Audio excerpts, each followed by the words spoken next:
হৃদরোগ, হঠাৎ হৃদযন্ত্র অকেজো হওয়া এবং ব্রেন স্ট্রোকের অন্যতম কারণ উচ্চ রক্তচাপ। উপসর্গ না থাকায় আক্রান্তদের প্রায় অর্ধেকই জানে না তারা প্রাণঘাতী এ রোগে ভুগছে। বিশ্ব উচ্চ রক্তচাপ দিবসের আলোচনায় বিশেষজ্ঞরা বলেছেন, শুধুমাত্র উচ্চ রক্তচাপ সময়মতো শনাক্ত ও নিয়ন্ত্রণে রাখলেই হৃদরোগ ও স্ট্রোকের ঝুঁকি কমানো সম্ভব। অতিরিক্ত লবণ এড়িয়ে চলারও পরামর্শ দিয়েছেন চিকিৎসকরা। জান্নাতুল বাকিয়া কেকার রিপোর্ট। বান্ডেল থাকলে প্রতি সেনমানিতে টাকা বাঁচবে। বিকাশ সেনমানি বান্ডেল কিনে জিতুন প্রতি লেনদেনে। দেশে প্রতি 4 জনেই একজন আক্রান্ত উচ্চ রক্তচাপে। আবার আক্রান্ত 10 জনের মধ্যে মাত্র 1 জনের রক্তচাপ নিয়ন্ত্রণে থাকে। সেই হিসেবে উচ্চ রক্তচাপে আক্রান্ত হয়েও 1,80,00,000 মানুষের রক্তচাপ নিয়ন্ত্রণে থাকে না বলছেন বিশেষজ্ঞরা।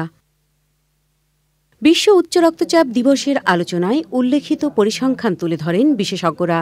ওয়ার্ল্ড হাইপারটেনশন লীগের উদ্যোগে দেশের স্বনামখ্যাত প্রতিষ্ঠান ন্যাশনাল হার্ট ফাউন্ডেশন রাজধানীতে সচেতনতামূলক আলোচনার আয়োজন করে।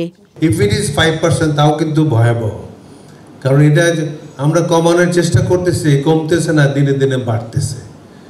আচ্ছা, এবং এর ভয়াবহতা তো আমরা বুঝি। ন্যাশনাল হার্ট ফাউন্ডেশনে যারা চাকরি করেন তারা জানেন যে আলটিমেট টার্গেট তো দুইটা প্রধান টার্গেট, একটা হলো ব্রেন, একটা হলো হার্ট।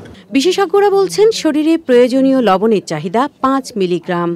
এর অধিক লবণ গ্রহণ স্ট্রোক ও হৃদরোগের ঝুঁকির কারণ। এখানে যারা বসে আছে তারা সচেতন অংশ, এর বাইরে যারা আছে তাদেরকে কিভাবে আসলে সচেতন করা যায়, এই জন্য আমাদের সম্মিলিতভাবে কাজ করতে হবে।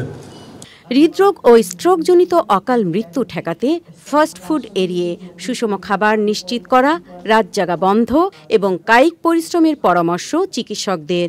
যাদের উচ্চ রক্তচাপ হয় নাই তাদের ক্ষেত্রে আমরা জানি যে উচ্চ রক্তচাপের জন্য কতগুলো নির্দিষ্ট জীবন আচরণ আসলে দায়ী। তার মধ্যে বংশগত তো একটা আছেই, সেটা তো আমরা পরিবর্তন করতে পারবো না, কিন্তু বংশগত যে ইফেক্ট সেটার বাইরেও একটা বিরাট সংখ্যক জীবন আচরণ আছে যেগুলো কিনা আমাদের উচ্চ রক্তচাপের জন্য রিস্ক ফ্যাক্টর হিসাবে কাজ করছে।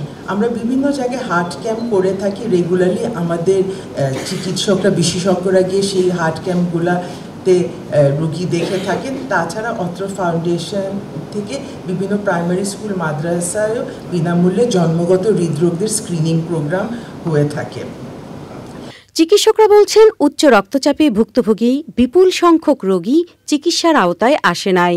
এই বাস্তবতায় উচ্চ রক্তচাপ সম্পর্কে সচেতনতায় রাজধানীতে বর্ণাঢ্য র্যালির উদ্যোগ নিয়েছে ইনসেপ্টা ফার্মাসিউটিক্যালস লিমিটেড।